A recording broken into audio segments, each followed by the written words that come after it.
Bonjour, c'est Ursule encore. On est le 2 juin 2022. Alors, je viens sur la trompette aujourd'hui encore et je viens proclamer le retour de notre Seigneur Jésus-Christ. Soyons tous bénis. Alors, je suis venu apporter la guerre et non la paix. C'est ça que Jésus-Christ dit. On va aller lire dans Matthieu 10, le verset 32. Alors, c'est pourquoi quiconque me confessera devant les hommes, je le confesserai aussi devant mon Père qui est dans les cieux. Mais quiconque me reniera devant les hommes, je le renierai aussi devant mon Père qui est dans les cieux. Ne croyez pas que je sois venu apporter la paix sur la terre. Je ne suis pas venu apporter la paix, mais l'épée.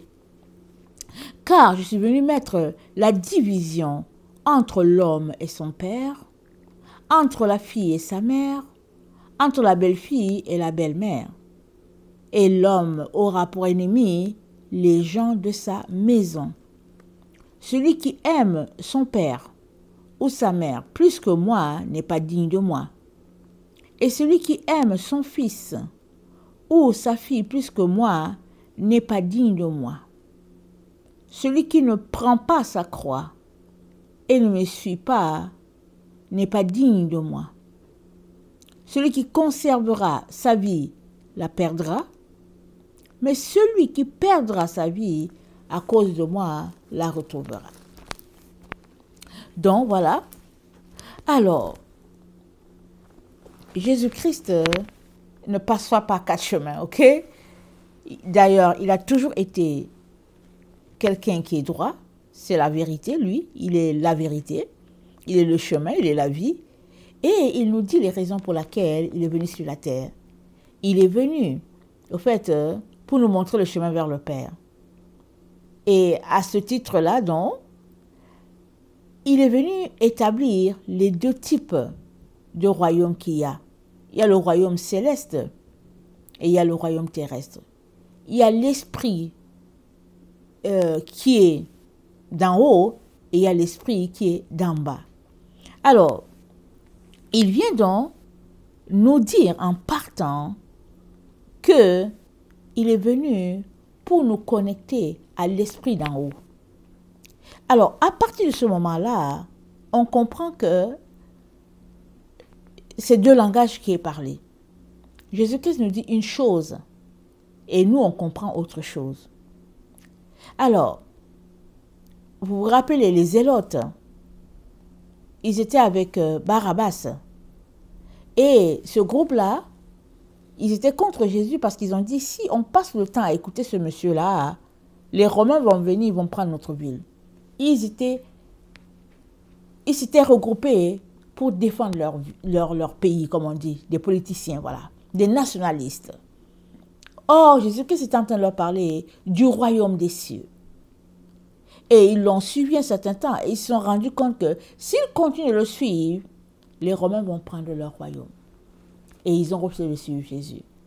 Et Jésus, effectivement, est venu pour les déconnecter à l'amour de la patrie d'Israël. Ce n'est pas qu'il les interdit d'aimer leur patrie, non. Il est venu pour leur dire, ce n'est pas ainsi que vous aurez la vie éternelle. Parce que en aimant la patrie, on tombe dans un autre type de combat. Amen. On tombe dans une autre dimension de ce combat-là. Et en aimant la patrie céleste, c'est aussi une autre dimension. Amen. Et la paix que nous recherchons, amen, que nous recherchons tous, Jésus-Christ nous dit, ce n'est pas dans les choses temporelles, mais c'est dans les choses éternelles. Et cette paix-là, pour l'avoir, on est appelé à combattre, à avoir l'épée en main et puis combattre. Voilà pourquoi il dit, je ne suis pas venu apporter la paix, mais l'épée. Parce que pour pouvoir avoir accès à la paix divine, nous avons besoin de nous battre. Beaucoup d'enfants de Dieu ne veulent pas, ils n'aiment pas se battre. Ils aiment la paix, au fait, un certain conformisme, une paix, au fait, un calme plat. Et imaginez une eau, l'eau de la piscine, elle est là, tranquille, et puis il n'y a pas de mouvement, il n'y a rien. Donc voilà, beaucoup d'enfants de Dieu, ils aiment ce calme-là, cette eau de la piscine-là. Mais le Seigneur aimerait plutôt qu'on se retrouve là où il y a les vagues, dans la rivière, dans la mer. Parce que dans la mer, non seulement il y a des vagues, mais il y a des vents. Et pendant que les vagues nous emportent, si on ne sait pas nager, c'est fini, on est parti là. On est perdu. Mais Dieu, qui est celui qui nous protège, nous assure que dans un combat de type céleste, amen, il nous envoie des anges, lui-même il est là, et puis il nous donne la victoire. Alors il vient, dès le départ, il vient faire la distinction entre les deux types de combats dans lesquels se retrouve souvent l'être humain. Alors, il y a le combat charnel, appelons-le comme ça, et puis le combat spirituel. Et dans le texte qu'on a lu tantôt, dans Matthieu 18, Jésus-Christ, attendez, où est mon texte? Voilà, Matthieu 10, le verset 18. Attendez, on disait que je suis perdue.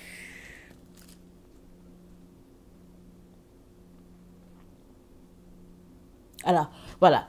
Donc, il dit, ne croyez pas que je sois venu apporter la paix sur la terre. Je suis venu apporter l'épée. Je suis venu apporter non la paix, mais l'épée. Car je suis venu mettre la division. Il est venu mettre la division entre les membres d'une même famille. Il est venu mettre la séparation. La division, c'est le mot séparation. Il est venu mettre le trouble, si on peut le dire comme ça, dans une maison. Il suffit juste qu'une personne vienne dire aux autres que j'accepte le Seigneur Jésus, ça devient autre chose. Supposez que c'est une famille chrétienne. Et l'enfant est dans une famille chrétienne, il a appris à aller à l'église, et tout ce qu'on peut imaginer. Et puis subitement, il est éclairé. Il est éclairé qu'il doit donner sa vie à Jésus. Il revient à la maison. Papa, maman, je donne ma vie à Jésus, je suis sauvé. Au lieu qu'ils accueillent ça avec joie, ils disent que qu'est-ce que tu veux dire? Tu veux dire que nous autres, on n'est pas sauvés? Voilà comment ils accueillent l'enfant. C'est rempli dans les familles chrétiennes. Au lieu de s'arrêter pour dire, mais qu'est-ce que l'enfant est en train de nous dire? Mais qu'est-ce qu'il dit? Alors ils lui disent, attends, qu'est-ce que tu veux dire? Tu veux dire que nous, on n'est pas sauvés, puis toi, tu es sauvé. Voici la persécution de l'enfant qui commence. Mais c'est ce jeune-là qui est en train de dire alors à son père et à sa mère, je suis sauvé. Il est en train de leur dire une vérité. Il est en train de leur dire, oui, je suis né dans un environnement chrétien. J'ai été éduqué à savoir qu'il y a un Dieu qui existe, un Dieu vivant. Et maintenant, je suis là, la démonstration de ce que ce Dieu-là peut faire d'un enfant qui naît, qui est dans un monde d'insouciance, et puis subitement donne sa vie à Jésus. Alors, la division, elle est nécessaire pour toi et moi, pour que nous puissions accéder au niveau plus haut. Amen. La Bible dit, qui montera la montagne de l'Éternel? Celui-là qui a les mains pures. Alors, qui dit montagne dit qu'on doit l'escalader. On est en train d'escalader. Mais il y a beaucoup d'enfants de Dieu qui ont réussi, d'une manière ou d'une autre, à grimper la montagne, à s'arrêter, c'est-à-dire à être à une certaine hauteur au niveau de la montagne. Et pendant qu'ils sont là, Dieu leur montre qu'ils ont besoin encore d'être épurés pour pouvoir avoir accès au sommet. Et c'est là que commence la lutte, la frustration pour plusieurs. Mais, mon frère et ma soeur, arrêtons d'être frustrés. Considérons plutôt la bonté de Dieu, qui est en train de nous dire que on a besoin de se débarrasser de tel type de péché, on a besoin de se comporter ainsi pour avoir part à l'héritage des saints. C'est Dieu qui a créé les familles, c'est lui encore qui vient mettre la division. C'est lui qui a établi le noyau familial pour l'apprentissage de quiconque Toute personne vient sur la terre en ayant un père, une mère. Et par la grâce de Dieu, il a des frères, des sœurs, des cousins et tout. Et puis il vit dans cet environnement-là. Mais il arrive que, à un moment donné, nous sommes appelés à nous élever au-dessus de cet environnement-là pour pouvoir trouver notre chemin. Il y a des familles qui collaborent, ok? Mais très très souvent, la famille aimerait que tu marches sur la trace établie pour toi. Souvent, quand tu étais petit, peut-être qu'ils ont prié pour que tu sois pilote. Et toi, dans ta marche, tu rencontres le Seigneur et tu veux tout simplement être un serviteur de Dieu et puis un évangéliste ambulant. Quel choc pour la famille. Ils ont compté sur toi, ils t'ont calculé pour que tu rapportes beaucoup d'argent à la maison, pour que tu bâtisses des maisons à étage, pour que tu sois un architecte reconnu dans la ville. Mais quelle tristesse, quelle honte tu fais à la famille. Voilà comment la famille va voir ça. Mais malheureusement, pour eux, et heureusement pour toi, tu as trouvé ton chemin. Tu as trouvé que Dieu t'a envoyé sur la terre pour évangéliser les sans-abri. À un moment donné, il faudrait que tu prennes les devants et que tu fasses ce que Dieu t'a appelé à faire. Et c'est de ça que Jésus-Christ est en train de parler. Quand il dit que celui qui aime son père ou sa mère plus que moi n'est pas digne de moi. Et celui qui aime son fils ou sa fille plus que moi n'est pas digne de moi. Il est en train de dire que dans toute chose, il est la priorité des priorités. Amen et alléluia. Et ce n'est pas ton père ou ta mère qui devrait te dire ce à quoi Dieu t'a appelé. C'est toi-même qui devrais trouver ce à quoi Dieu t'a appelé. Et ça, c'est dans ta relation avec le Seigneur que tu vas parvenir à discerner qu'est-ce que Dieu veut pour toi, ou bien tu vas entendre sa voix. Voilà pourquoi en partant, Jésus-Christ nous dit, je ne suis pas venu apporter la paix, je suis venu apporter les paix. Parce que il y a des péchés de génération dans chaque famille. Il y a les péchés familiers, comme on dit. Il y a des familles, dès que tu entres, dès que tu es dans la famille, il y a la jalousie. Il y a d'autres familles, dès que tu entres dedans, ils sont consacrés à la franc-maçonnerie. Mais toi, peut-être tu ne savais pas, ou bien pour une raison X, tu arrives, tu vois que, ici, là, le Dieu qui est ici, c'est pas Jésus-Christ, c'est la franc-maçonnerie. Pourtant, on t'a dit que c'était Jésus-Christ, mais tu regardes, tu dis, on dirait que je suis dans un beau piège. Et voilà comment commencent tes problèmes. Ou bien tu arrives dans une famille, tu vois que ils ont un problème de moquerie. Et puis c'est comme, il n'y a pas de problème là, tout le monde c'est comme ça, on se moque des uns des autres. Mais Dieu t'appelle à le servir, donc tu es appelé à t'élever au-dessus de cela. Et quand tu vas vouloir t'élever, évidemment, ils vont te faire la morale. Ils vont te créer toutes sortes de situations et peut-être même te montrer la porte. Mais tu dois comprendre que, si c'est ça qui arrive, tu dois comprendre que ce n'est pas Jésus-Christ qui te rejette. Mais c'est ta famille terrestre qui te rejette. Et Jésus, dans son grand amour, te donne l'occasion de t'en éloigner afin de pouvoir t'enraciner en lui. Tu ne peux pas t'enraciner en Jésus tant et aussi longtemps que tu es accroché à ta famille. Ce n'est pas possible. Parce que les démons de la famille, excusez que je dise le terme, les démons de la famille vont t'en empêcher. Ils sont là depuis des générations.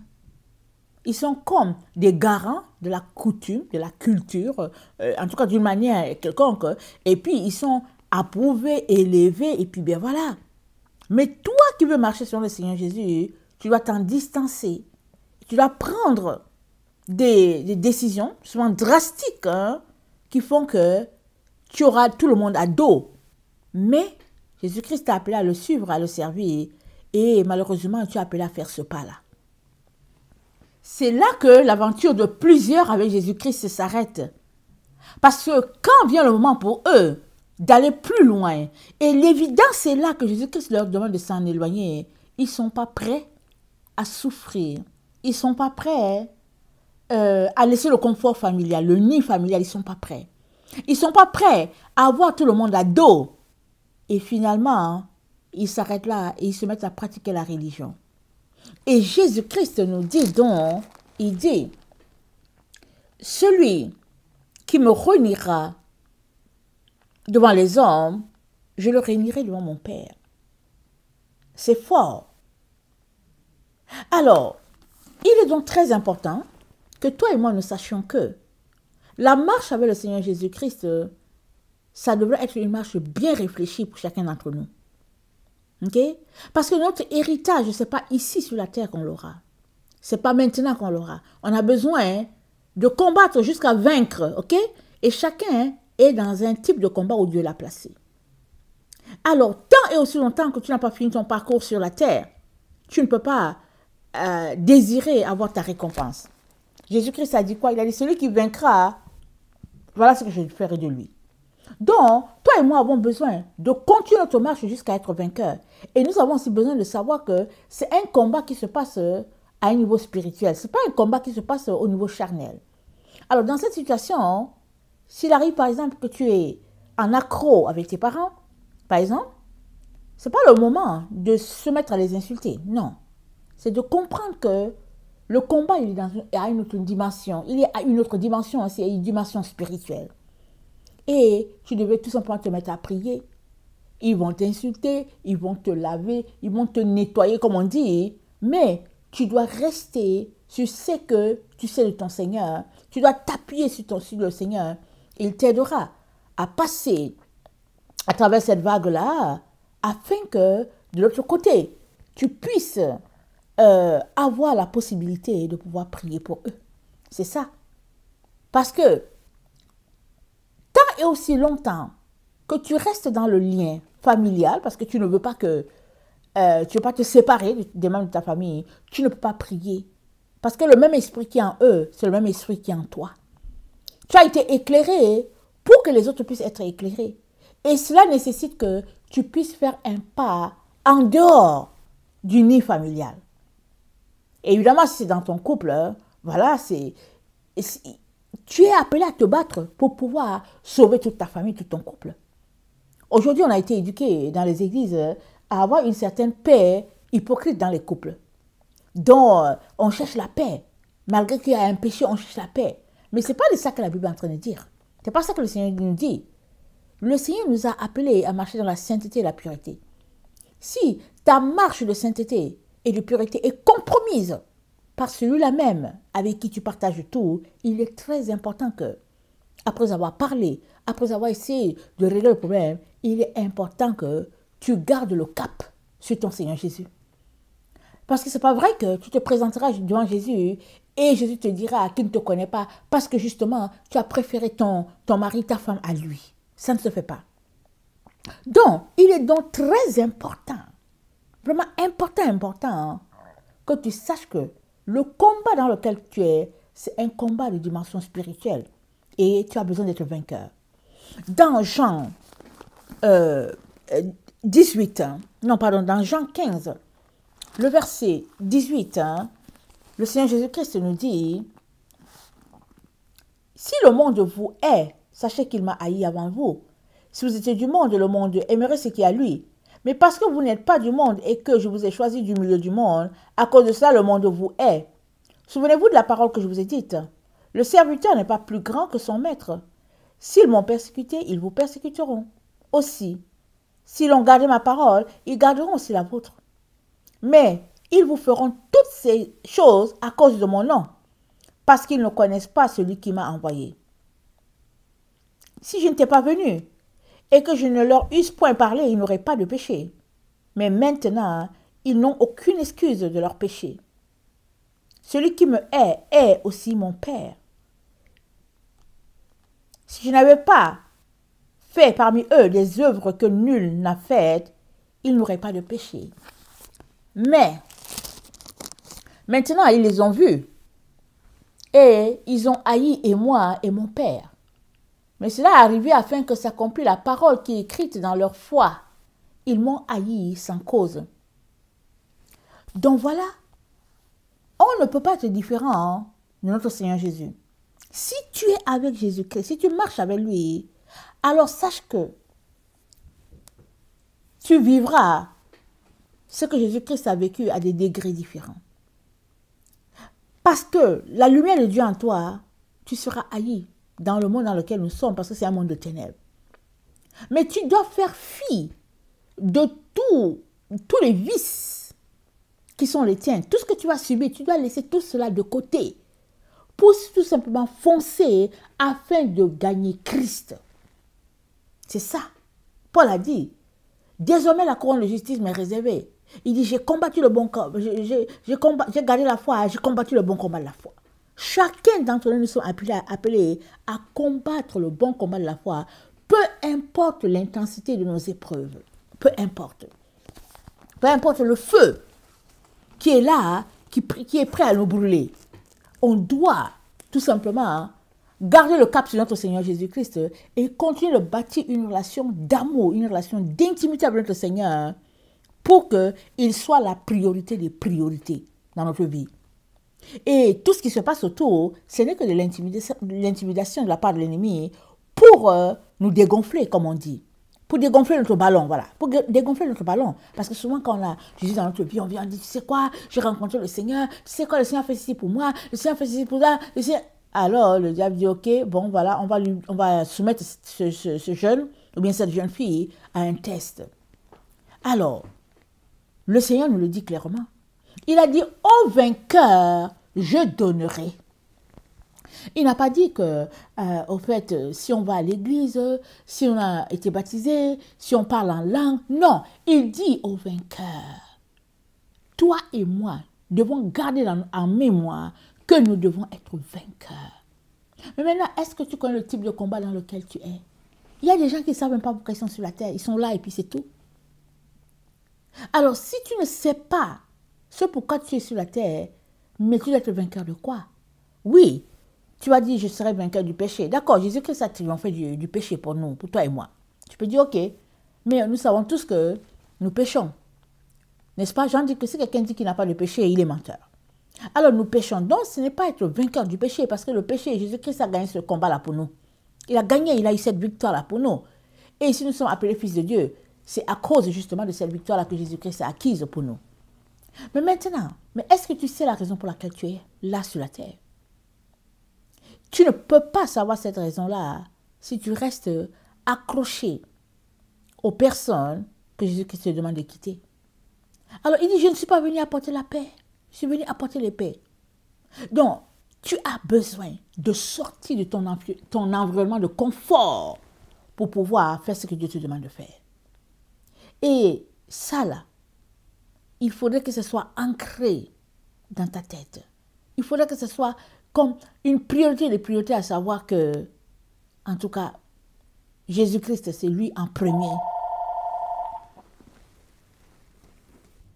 Dans 2 Corinthiens 10, le verset 5, il nous dit, « Nous renversons les raisonnements et toute hauteur qui s'élève contre la connaissance de Dieu, et nous amenons toute pensée captive à l'obéissance de Christ. » Alors, nous renversons tout raisonnement, que ça vient de nous, des membres de nos familles, ça vient de nos amis, ça vient, peu importe d'où vient ce raisonnement, hein, nous devons renverser ce raisonnement-là, tant et aussi longtemps que ça ne marche pas selon ce que Dieu dit, selon le plan de Dieu pour nous.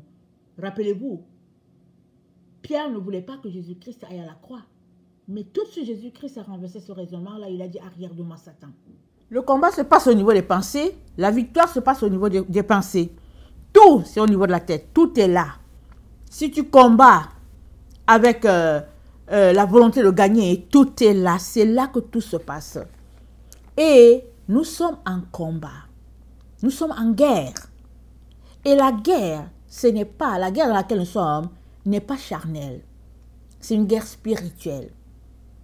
Et tu ne peux pas dire, oh non, mais vraiment, en tout cas, j'ai été surprise, ou bien, voilà ce qui s'est passé. Et puis... Non, non, non.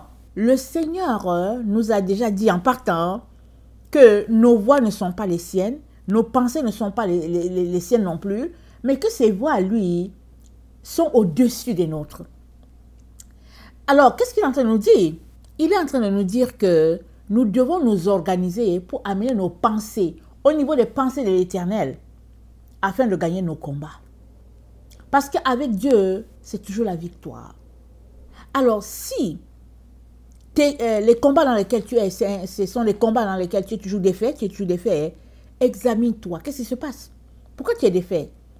Est-ce que c'est parce que tu es ignorant de la situation? Est-ce que c'est parce qu'au niveau de ton corps, la chair, elle prend le dessus? Mais qu'est-ce qui se passe? Nous sommes appelés à combattre et à être victorieux. Et Jésus-Christ nous dit, pour gagner nos combats, nous sommes vraiment appelés à nous séparer. Et nous sommes appelés à avoir une division avec ceux-là même que nous voulons, que nous aimons. Pour l'unique et simple raison, parce que les esprits familiers sont là, les esprits, chacun a des esprits au fait auxquels il est habitué, il baigne dans un environnement dans lequel il a grandi, les grands-parents, peu importe. On doit combattre là. C'est ça au fait. Voilà la vie chrétienne. Et c'est tout un défi. Mais quiconque veut avoir la victoire, Jésus-Christ va t'aider à l'avoir. Les anges sont là pour combattre auprès de toi. Ils te donnent tout le nécessaire. Seulement, est-ce que tu veux combattre? Est-ce que tu veux marcher selon ces conditions? Souvent, on veut juste être avec la famille. Vous savez, on a juste ce plaisir-là. Mais c'est le plaisir de la chair. Souvent, on s'arrête, on se dit, ça n'a pas de bon sens. Non, ça ne va pas du tout. Cette parole-là qui vient de Dieu, non, ça ne marche pas. Souvent, on est là dans cette atmosphère-là. Mais le Seigneur aimerait qu'on aille au-delà, qu'on regarde à plus loin. Alors, peut-être que tu es la seule personne réveillée de ta famille. Mais vas-tu continuer de rester avec eux dans leur raisonnement et puis vous allez tous périr? Ou bien vas-tu te dissocier, les laisser t'insulter correctement, mais te mettre à prier jusqu'à ce que tu arraches tout le monde d'entre la gueule de l'ennemi? Qu'est-ce que tu vas faire? Voilà pourquoi Jésus dit, il est venu apporter la division. Mais une division nécessaire parce qu'on ne peut pas en même temps avoir le ciel et en même temps avoir la terre. C'est l'un ou l'autre. Alors, si tu veux le ciel, alors sépare-toi et c'est toujours temporel. C'est toujours quelque chose d'éphémère. On peut être là-dedans pendant 20 ans, 30 ans. Avec la famille, on ne sait pas. Avec la famille, les choses peuvent se compliquer. Souvent, une histoire, ça ne finit jamais dans la famille. C'est pas grave. C'est pas grave. Ton but, c'est de gagner chaque membre de ta famille. Alors, reste dans ton coin de personnes illuminées et continue de prier. Parce que la Bible dit une chose, elle dit nul n'est prophète chez soi. Et ça, c'est une vérité qui est là. Même Jésus-Christ est passé par là. Donc, nul n'est prophète chez soi. Ce sera difficile que tu les convainques de la vérité. Par contre, si tu continues de sacrifier ton temps et en tout cas ton énergie pour eux, un jour, les écailles tomberont. Mais ne reste pas au milieu d'eux pour que vous soyez ensemble et à la fin, vous périrez tous. Pardon, parce que tu as manqué de sagesse, parce que tu as refusé de combattre le bon combat de la foi. Le combat de la foi, il a une dimension spirituelle. C'est là qu'il se situe. Ce n'est pas une dimension charnelle. Il est au niveau spirituel. Et au niveau spirituel, Éphésiens nous dit, nous combattons contre les principautés, les esprits méchants dans les lieux élevés. C'est ça qu'il nous dit.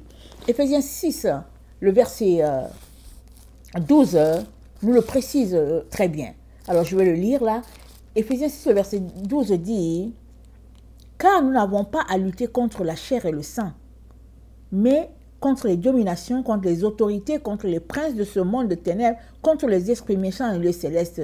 C'est pourquoi prenez toutes les armes de Dieu afin de pouvoir résister dans le mauvais jour, tenez ferme après avoir tout surmonté. Tenez donc ferme et à vos reins la vérité pour ceinture, revêtez la cuirasse de la justice, mettez pour chaussures à vos pieds le zèle que donne l'évangile de paix. Prenez par-dessus tout cela le bouclier de la foi avec lequel vous pouvez éteindre tous les traits enflammés de l'ennemi.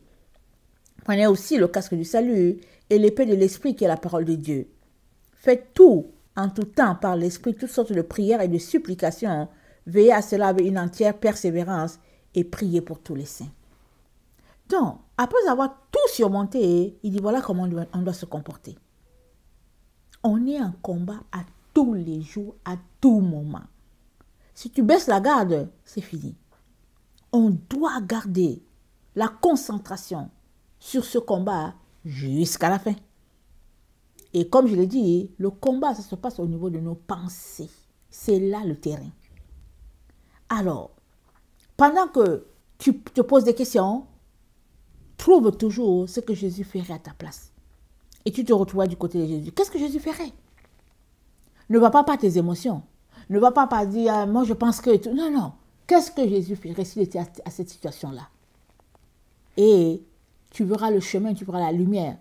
Et ainsi, tu finiras par avoir la victoire. Que le Seigneur bénisse sa parole. Qu'il nous donne d'avoir un esprit combattant. C'est pas fini. Non, non, non, ça n'a même pas encore commencé. Le vrai, là, ça n'a pas encore commencé. Il est important qu'on garde la concentration jusqu'au bout. Amen. Que le Seigneur bénisse sa parole. Je vous aime beaucoup et Dieu davantage. Maranatha, Jésus revient. Amen et amen. Alléluia.